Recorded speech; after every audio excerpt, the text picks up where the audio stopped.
Sisión es una ciudad que está adentrándose en el territorio de la nueva economía, que está afrontando el cambio climático, que tiene que hacer la transición energética.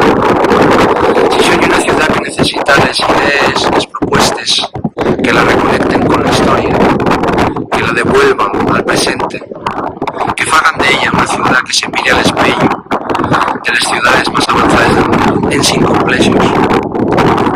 Y para proponer estas ideas necesitas consciente y necesitas fuerzas políticas audaces, valientes, bien preparadas, que sean las que de verdad valgan para traerles y ponerles en marcha.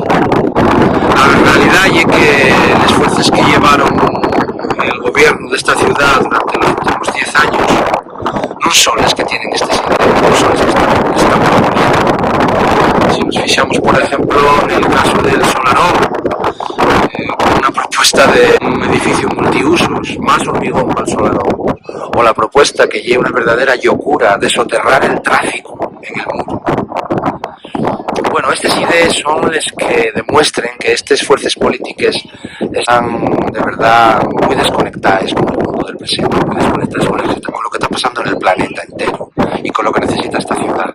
Son ideas que nos retrotraen pues a los sobrecostes del Muselón, que nos retrotraen al desastre del metrotren. Las ideas va a tiempo que cambiaron de bando en esta ciudad y ya no son esas organizaciones las que les proponen.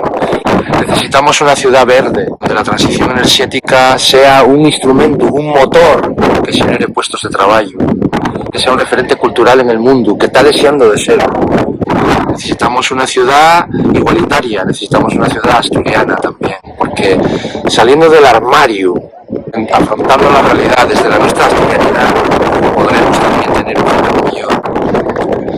Tantas cosas que son las que está proponiendo la candidatura de convocatoria por Asturias son las que van a hacer, las que van a transformar esta ciudad y las que van a hacer que se reconecte otra vez con la historia.